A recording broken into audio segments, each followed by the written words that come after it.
Okay, we're recording. Thank you. Great. I want to talk a little bit about varieties of imaginal perception. Ibn Arabi's writings are full of meetings with imaginal beings. To give us a better sense of their reality and variability, we will review 3 of his meetings with imaginal men in a few minutes. But first, it may help to look at Chittick's first attempt to schematize them. Let me see here. Well, how about Belinda? We were just in your house a second ago. How would you like to read the next one, which is number 17? Okay. Visionary experience can be divided according to 4 basic criteria. 1, the state of the subject who observes a vision. 2, the reality of the object that undergoes imaginalization. 3, the form taken by the imaginalized object. And 4, the cosmic location of the embodiment. Ooh. Okay, so I have a little graphic or a chart that I hope will help. Types of visionary experience. Here we are. So the subject who observes the vision may be either in a normal waking state or a non-waking consciousness, asleep primarily.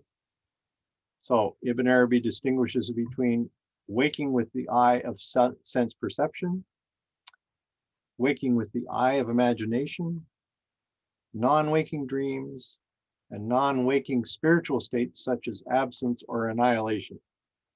Now, those are not ones that we would typically be familiar with, but for a developed Sufi, apparently this is something that they become aware of. So the reality of the object that undergoes imaginalization can be God, angels or luminous spirits, jinn or fiery spirits, or human beings who may actually be alive here somewhere on the planet or resident in the next world. The form taken by the imaginalized object may be any form whatsoever as long as it is sensory. And the cosmic location of the embodiment refers to the world in which the embodiment occurs. So it could be the macrocosmic world perceived with the eye of sensory perception, or the microcosmic world, which is perceived with the eye of imagination. I don't think we need to worry about the discontiguous and contiguous imagination at this point. That's separate from our worries at this stage. Mark? Yes, sir. Can I comment on something? Absolutely. There's an expression, we are blessed by angels unawares. Some of us are blessed by angels unawares. I think it's in the book of Hebrews, it's in the Bible, New Testament. So in other words, we have other sort of ordinary ways of talking about this phenomenon, I believe. So if we're blessed by an angel unawares, that means something came to us that was as if it was from a higher level, and we thought it was like a human being. It may have even been a human being that we know, but they were acting as some kind of heavenly vehicle in a sense. So we were blessed by angels unawares. So I think that's the sort of Western common sense way of talking about some of what's going on here. Yeah. He's talking, in other words, our spiritual eye might have been aware and watching. It might have been not aware, and so we thought it was just a human being. But if we're blessed by angels unawares, that means it's sort of inviting us to look a little more closely. That's a good point. Yeah.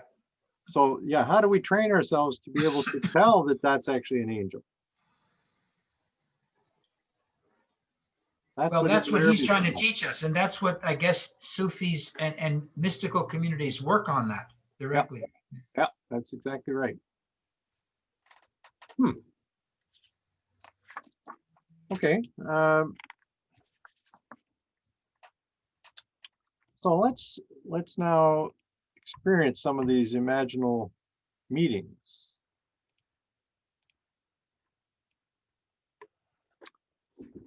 Ibn Arabi's imaginal visions occurred both in his dreams and while he was awake. He often refers to them as an incident or event, a word he derived from the first verse of Surah 56 of the Quran. And so I've brought that to your attention in number 18 here. When the event befalls, none shall deny its befalling. Now, in this particular case, the event is referring to the hour of judgment. So in the Baha'i understanding, that's the revelation of a new manifestation. The first incident indicates that the rules we are accustomed to in physical reality do not apply to events in the imaginal realm. Let me see here. So let's see. How about Alan Fuller? Sure. This is number 19. 19? Yes, please. Okay. Once God showed me, in the way in which a dreamer sees, that I was circumambulating the Kaaba with a group of people whose faces I did not recognize. They were reciting 2 lines of poetry, one line of which I remember, and the other of which I have forgotten. The one which I remember is this: for years we have turned, as you have turned, around this house all together, each of us. One of them spoke to me, calling himself by a name that I did not recognize. He said, "I am one of your ancestors." I said to him, "How long ago did you die?" He replied, 40,000 and some years. I said to him, "But Adam himself did not live that long ago." He said, "Which Adam do you speak about? Are you speaking about the closest to you or about another?" Then I recalled a hadith in which the Prophet says, God created 100,000 atoms, that the ancestor to which I go back could have been one of those. Ibn Arabi, Shitic Imaginal World. Okay, so we're seeing that time doesn't mean much to the people in the imaginal realm. Okay. In the second incident, the rules pertaining to physical space may be altered in the imaginal realm. Well, why don't we just turn it to Joey?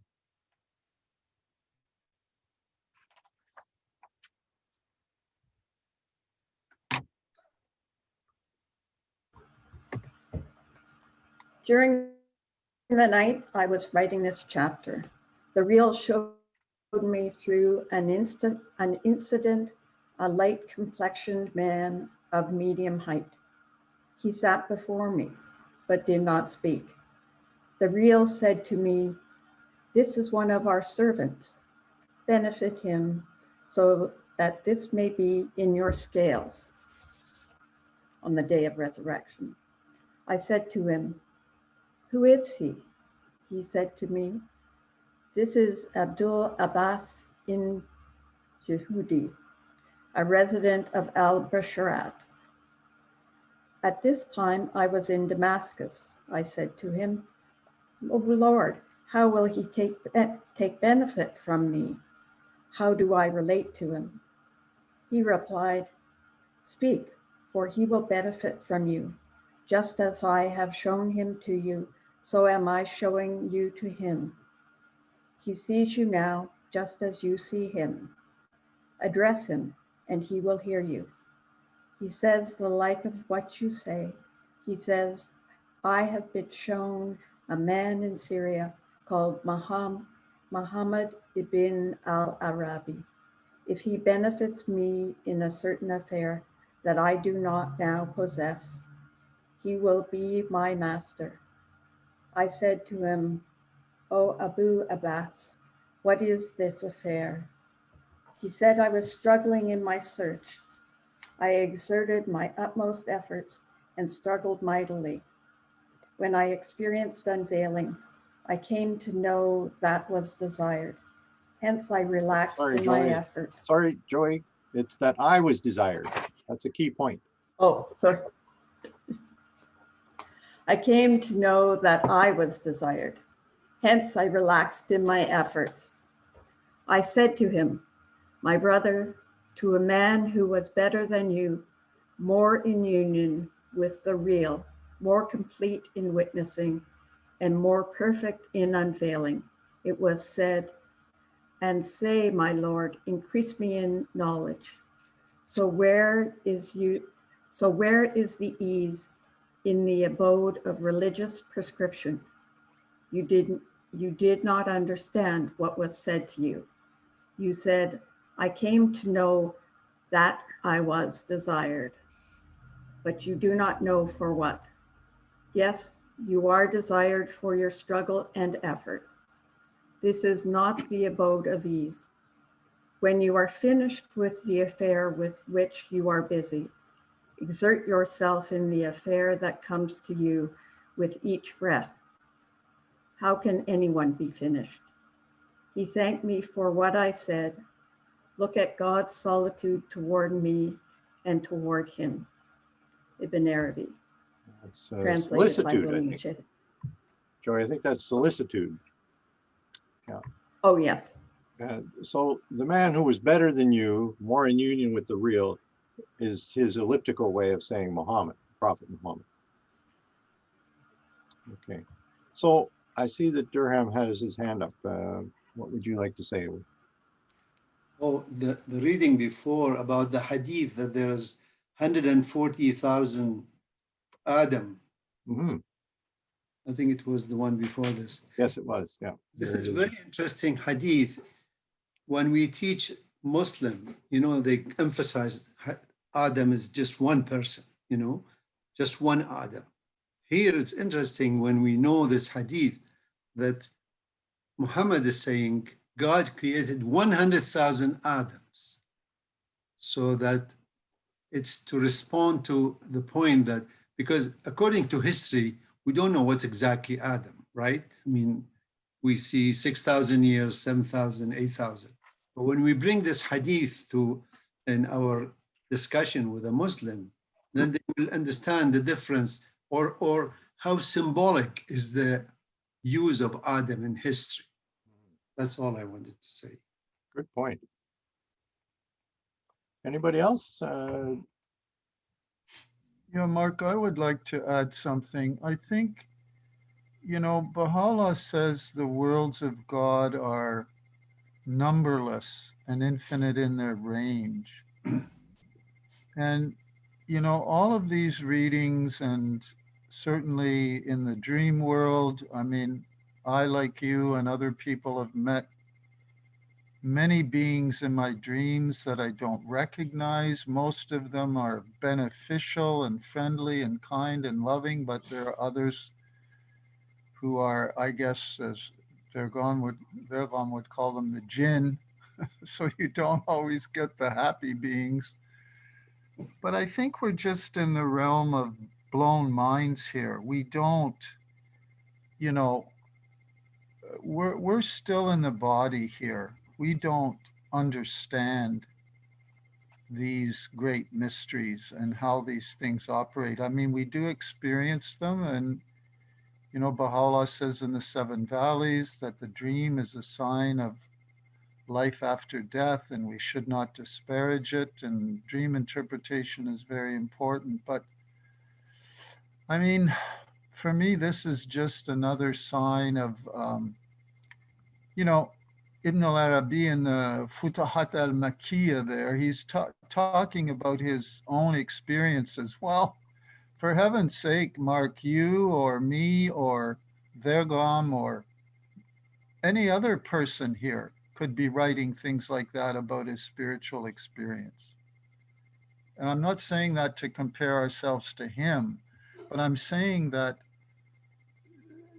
this is just a function of what one of the many worlds of God, which are infinite. This is what happens in these worlds.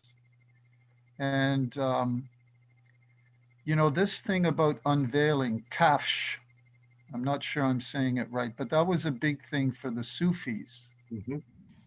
Now, what's interesting about this unveiling thing, and Abdul Baha uses, because I've read recently a quote from the master about this, because I'm trying to write a book now on the Seven Valleys.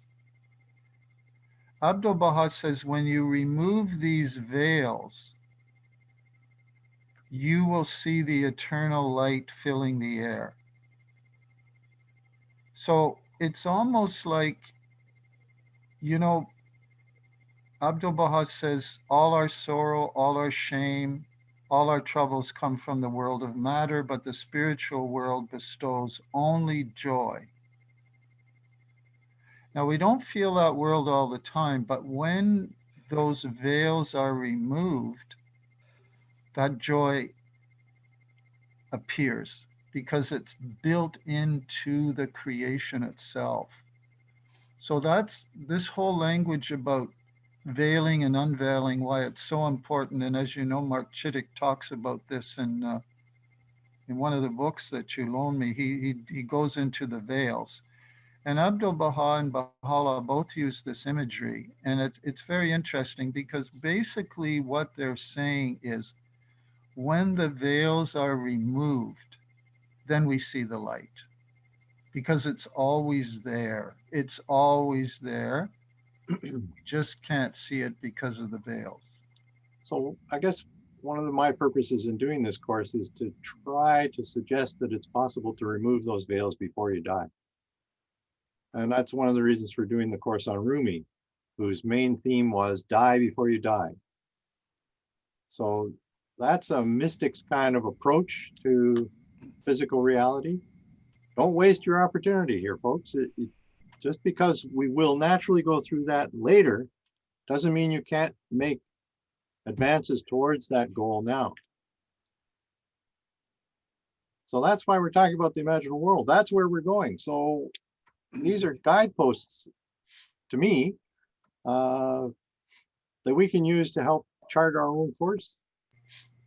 And so if that gives us a new level of respect for imagination, for instance, among authors, or among poets, and if it gets us to treat our dreams with much more respect than we do currently, I think it's a big bonus. Absolutely, absolutely right. Die before you die. That's fana, right? So Yep. annihilation. So I see David Erickson is waving at me. So how you And doing, and David? then Carol as well, Mark. Okay. So David needs to unmute. There he is. Yeah.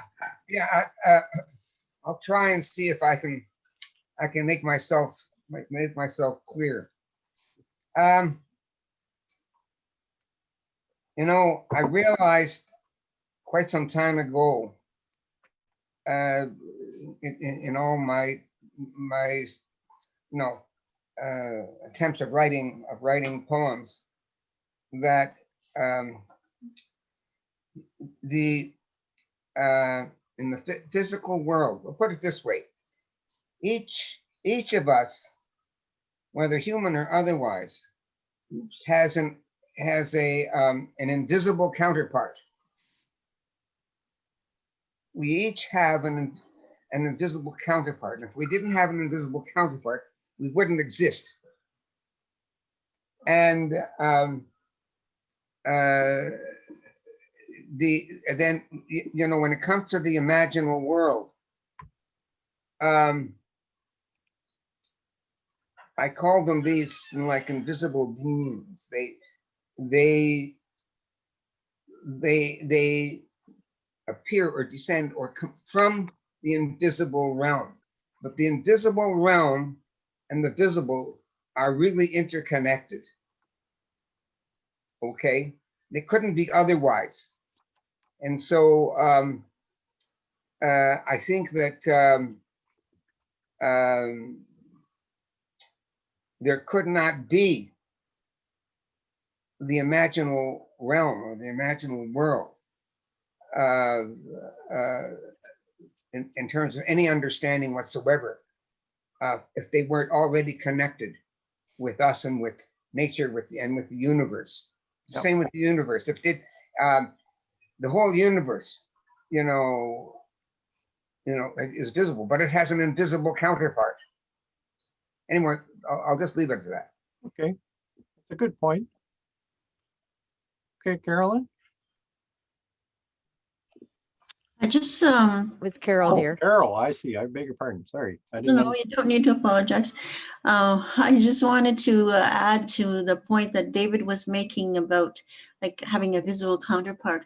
I know that when you die the death of having to be annihilated in writing, many times you do that purposefully because you want to be able to leave the room for the beauty of what you're inspiring others to see within your writing, within your art, within your sculpture, within your inspiration. So you do die to death in order to give this space to the beauty that has to transpire for others to be inspired by. So I understand fully well like how, in the years where the prophets were, walking this earth, the beautiful architecture that followed, the beautiful verses, poetry that was made eminent, you could get from their presence that inspiration of beauty through every art, through every science, because it just pushes everything perfectly flowing forward.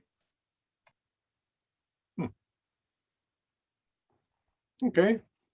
I want to, have we got any other hands up at this point, or can I move on? It's okay. We look good. Okay. Onward ho. I want to just provide one more incident, number 3 here. This also shows a complete disregard for the rules of physical distance. Notice, however, what happens when Ibn Arabi turns away for a second. His vision immediately comes to an end. So I'm wondering if Sherry is available for number 21. I'll just bring it up here. Sure. One day in Seville, I was in the Congregational Mosque of Al-Adis after the afternoon prayer. A person was telling me about a great man among the people of the path, one of the truly greats, whom he had met in Khorasan. As he was describing his excellence to me, suddenly I was gazing upon a person near us, but the group with me did not see him. He said to me, "I am he, the person whom the man who met me in Khorasan is describing to you." I said to the man giving the account, "This man you saw in Khorasan, do you know his description?" He replied that he did. Then I began to describe the man's distinguishing features and the embellishments of his physical constitution.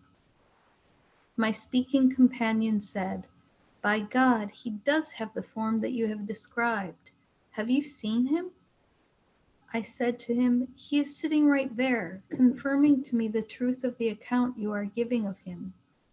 I described to you only what I saw as I was gazing upon him, and he himself was making himself known to me.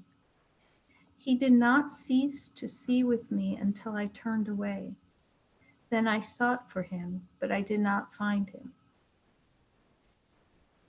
Thank you.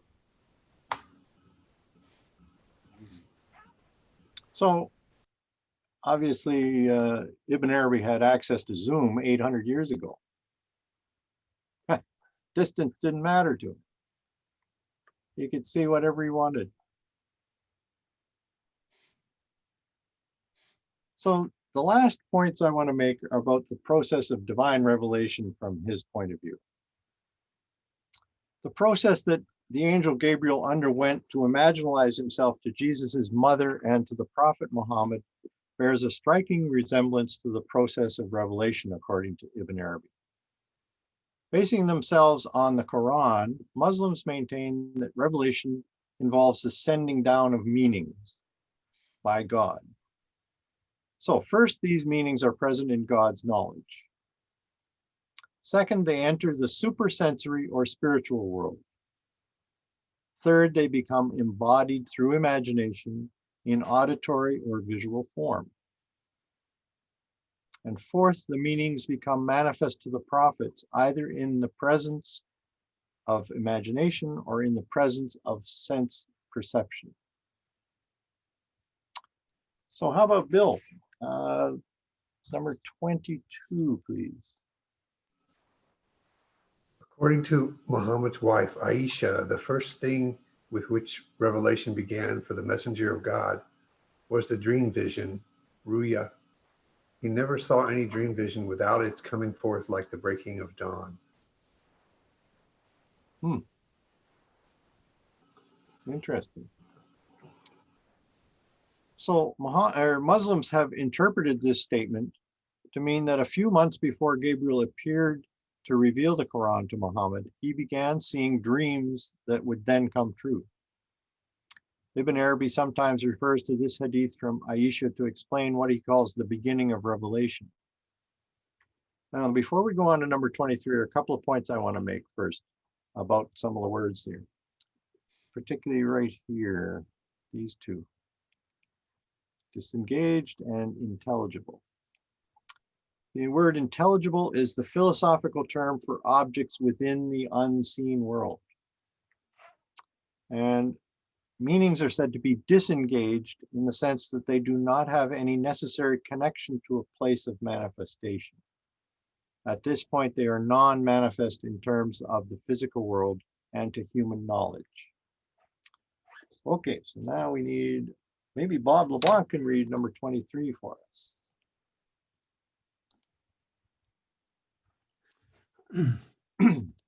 Thus he, Ibn Arabi, writes that revelation begins with the sending down of disengaged, intelligible meanings within delimited sensory frames in the presence of imagination, whether this be in sleep or wakefulness. This sending down may be one of the objects of sense perception, in the presence of sense perception, as in God's words, Gabriel imaginalized himself to Mary as a man without fault.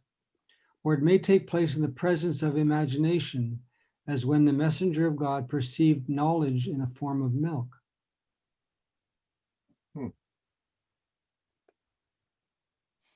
So revelation takes sensory form when words are heard by a prophet or written down by him. In Ibn Arabi's view, this occurs within the imaginal realm itself. Let me see here. How about Jack? How about number 24? Sure, Mark, I just wanted to say that we know that from some of the talks of the former House of Justice member, Cooper Dunbar, that, you know, some of the friends requested to be in Baha'u'llah's presence during Revelation, right? Mm-hmm. And it's quite different from what Ibn al-Arabi is describing here, because many of them fainted, and he would say Khuda Hafez as they were going down. This is one story that Hooper Dunbar told about this, that the power of the revelation was so great that the onlooker who had requested this just could not stand it and fainted away. Anyway, okay, which number did you want me to read? 24, please. Revelation begins with dream visions rather than sense perception, because intelligible meanings are closer to imagination than they are to sense perception. Sense perception is the lower side, while meaning is the higher and subtler side. Imagination stands between the two. Revelation is a meaning.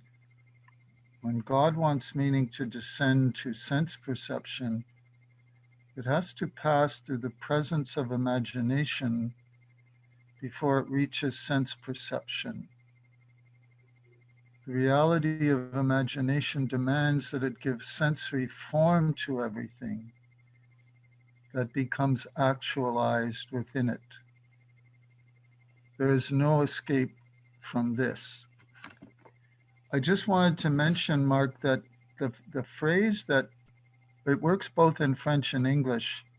The imaginal realm that Aubin spoke first in French or wrote was le monde imaginal, which is not le monde imaginaire. Le monde imaginaire would be the imaginary world, but he coined this thing le monde imaginal, which works both in French and in English. Yeah, that's exactly right. So, Peter, I'm wondering if you can finish it off for us. This is a continuation of the previous reading. This is Ibn Arabi's thoughts on the process of divine revelation. If the divine revelation arrives in the state of sleep, it is called a dream vision. But if it arrives at the time of wakefulness, it is called imaginalization. That is why revelation begins with imagination. Then imagination is transferred to the angel in the outside world. The angel imaginalizes itself as a man or as a person who is perceived through sense perception. It may happen that only the one who is the object of the revelation perceives the angel, or it may happen that those with him also perceive it. Then the angel casts the words of his Lord into the prophet's hearing, and this is revelation. Ibn Arabi. Okay, thank you. Mark? Can I just make one last comment? Sure, Then we're going to sure. throw it open. Yeah. So Ibn Arabi's explanation of the process involved in prophecy is largely based on the evidence presented by the Quran, the Gospel, and the Torah. So do we have any thoughts on how this process would need to be altered to fit the far more extensive evidence provided by the revelations of the Bab and Baha'u'llah? That's our question of the night. We've got 20 minutes. Okay, Harold, you're first.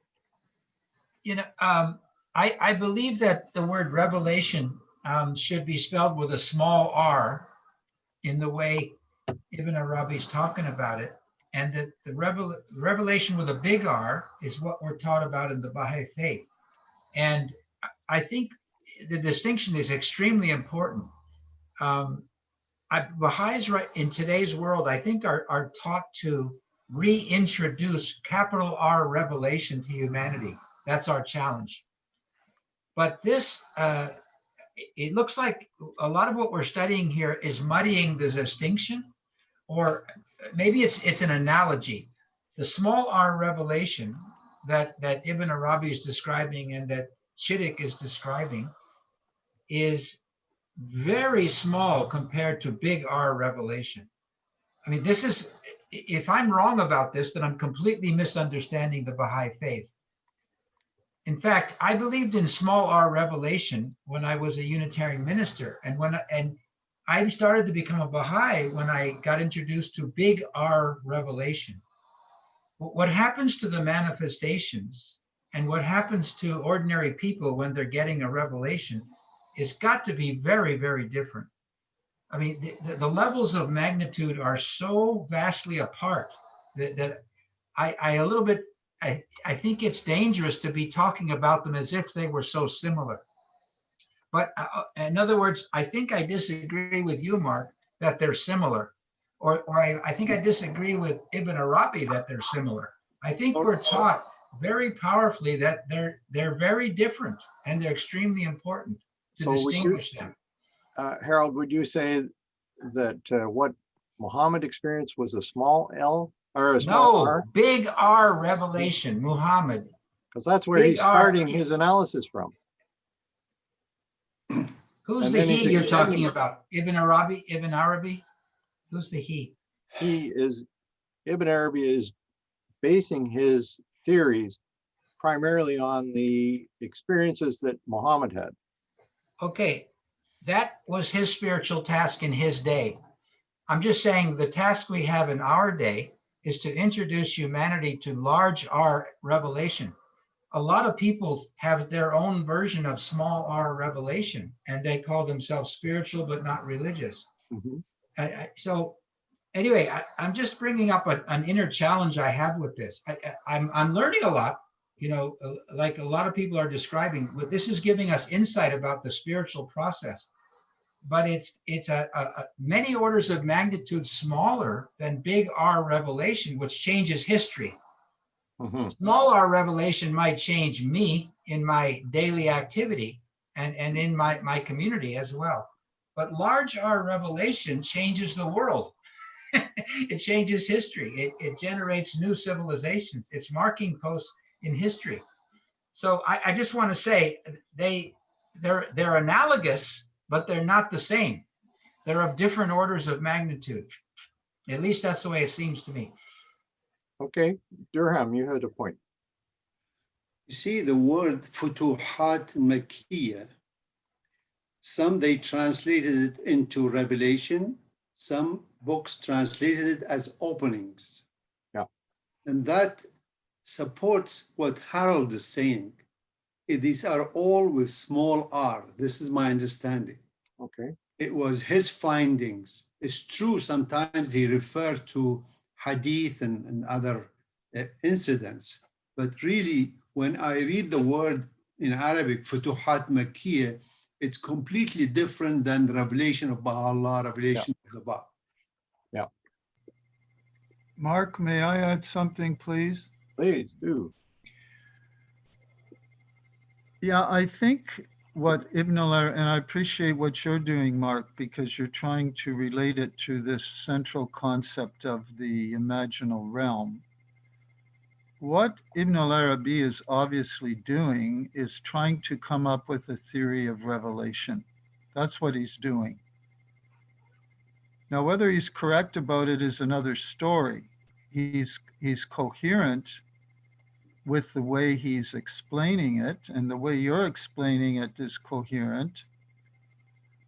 But I think it doesn't really compare, as Vergham and Harold were saying, with what happens in the case of Baha'u'llah as we know it.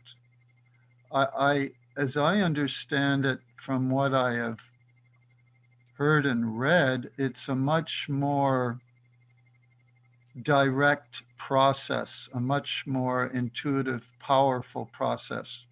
Abdul Baha, remember somebody asked him one time, Abdul Baha, do you know everything? Remember what he answered? He said, no, I don't know everything, but when I want to know something, it becomes available to me. So what's the difference? Anyway, I think, yeah, I know that I like Harold's big R and I appreciate Vergham's big R and small r distinction, definitely. And I think some of what Ibn al-Arabi is saying can apply to the insights or dreams or visions that ordinary folks like you and me get. I've had thousands of those in my lifetime. They go on every night. But, if he's talking about the revelations that were given to the Prophet Muhammad over the period of, what was it, 23 or 24 years, which doesn't compare at all with Baha'u'llah, who in the space of 2 days and 2 nights, never mind 23 or 24 years, revealed the Kitab-i-Khan, which was equal to the whole length of the Quran itself. So anyway, I'm just rambling on, but I'm not saying that his theory is invalid. It's not invalid and it's useful, but we just have to subject it to analysis and critical comment if necessary. But he's explaining his theory of revelation, right? I think this is a useful exercise just because of the fact that Harold has made the point that there's a difference in different kinds of revelation. How many people thought that before they started tonight? Right, so we've made progress here. Sure. So my plan for myself already has become, okay, so if Ibn Arabi is wrong, what do we know from the Baha'i faith and what theory can we construct that adequately explains capital R revelation based on the Baha'i experiences. That's a challenge to us that we didn't know we had. Right? Bob, Paul. Thanks, Mark. Thanks, Mark. All this is really interesting. And I'm just sitting here asking myself, why am I delving into the story of Ibn Arabi anyway? And it occurs to me that what he's bringing and what he brought many years ago was a realization, a strong realization of the spiritual nature of man. And if we localize him in Spain, actually, we realize that his influence, he had a tremendous influence on European religion and European spirituality. And I just did a bit of Googling, and I noticed that, Saint Dominic, who started the school of the Dominicans, and Saint Anthony of Padua, who really revitalized a lot of northern Italy, that's my homeland, and Saint Francis of Assisi, who had conversations with the Egyptian Sultan and so on. They were all contemporaries. They all lived at the same time. And immediately after that, there was St. Thomas Aquinas, Meister Eckhart. So it's almost as if he's one instance of a grand spiritual awakening that's not just localized in Islam, but really is localized in that period of time. So I'm wondering, how does that help me in this world that has two Abrahamic brothers, the Christians and the Muslims, at each other's throats? I think the way it helps me is to be able to build bridges when I talk to people. And, I think we swim in an Islamic ocean, even though we don't give notice to it, even though we don't recognize it. Many of our verbs come from the Arabic. Many of our thoughts come from the Arabic. The influence of Islam is fantastic. So I think what I see in reading about these great thinkers like Ibn Arabi in the Islamic context is to be able to see beyond the barriers that seem to be creating so much terrible antagonism in the world, and then that becomes something practical. So that's how I see his thing. I don't think he's trying to propose a theory. I think he's trying to share with us his experiences, the experiences that he had in a recognition of the spiritual dimensions of man and how how universal it is, because he admits his first teacher was Jesus. So I see that Lori has her hand up. Yes, well, I can't speak from any scholarly viewpoint, but from a normal viewpoint, is it possible that Ibn Arabi could be at times speaking about the big R revelation when he's directly referring to Muhammad's revelation, and sometimes when he's doing his own thing, it's small R revelation? Is it possible that he does both? That would be my preferred solution to this right now. Yeah, I think you're probably right. And then, when we get in, and when we're taking the true revealed world of Muhammad, if it's progressive, say that's grade 11, when we get to grade 12, we sort of don't forget what our teacher in grade 11 told us, but we learn so much more from grade 12, which would be the Baha'i faith. So I don't see that there's any huge conflict. Okay. But I mean, what's clear from all this is that he's putting the imaginal realm as being central to revelation. I mean, that's the basic contribution, Mark, of all this interesting material that you've assembled, right? I mean, and Bob, if he wasn't giving a theory of revelation, I don't know what he was doing, because he seems to be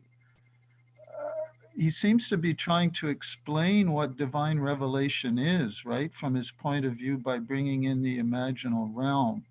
Now, that may not be the only purpose of what he's doing, but I think he was trying to explain the process. And in the Baha'i faith, we have the wonderful bounty of having eyewitness descriptions of Baha'u'llah in that state when his secretaries couldn't keep up with him. They were using 6 or 7 reed pens, and this floor was strewn with papers all over the place. And sometimes he lay down and lay back on his pillow, and huge, beads of sweat came on his brow. Like it's incredible that we have this,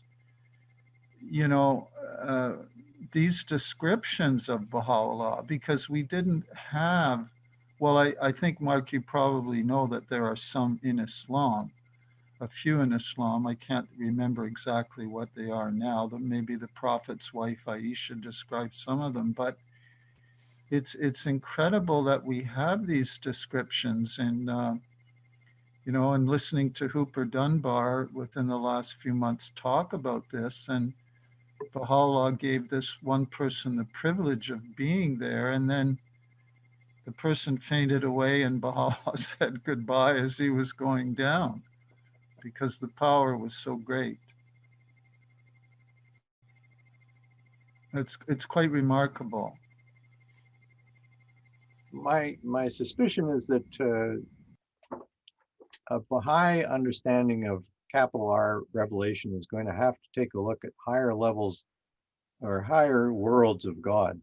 The imaginal realm is the one that's closest to us, but there are 2 or 3 above that.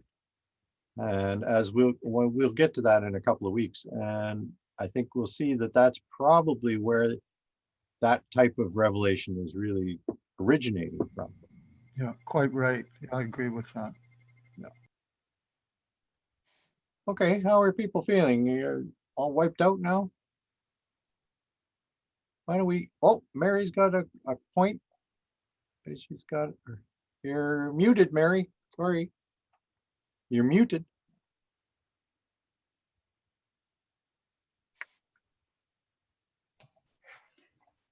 Sorry. There you are. No, Okay. First, I want to mention the 3 levels of existence. If you compare Sufi model and Baha'i model, you can find out all of our talking, how much improve, how much is change. Yeah. Everything with the Baha'i model and the way Baha'u'llah explained that, that was absolutely, we can realize where we are and where they were. Is it absolutely, they show us how much is getting changed. For example, the word they use it or all of that, they're going to mention about jinn. Yes, jinn and pari was the same as a iblis, something like that. But the way Baha'u'llah said it was not that. Prophethood, and degrees of existence. I'm talking about that. If you compare these are together, we can understand a lot about Baha'i faith and the Sufi and Islam. The last things I want to bring up about the reading of 21, I wanted to call you and ask you, when I read that at home 2 days ago, the word of Khorasan, this man you saw in Khorasan, because we have a Khorasan in one province in Iran. Yep. Okay. Is he talking about that? Yes. And who is that? You know who is in Khorasan? Khorasan, one is Imam Reza, 8 Imams. And the other one is it's the province of Mullah Hussein too. Two people. Mullah Hussein is born in that province. Yeah, and that's where he raised the black flag at Tabarsi. Yes.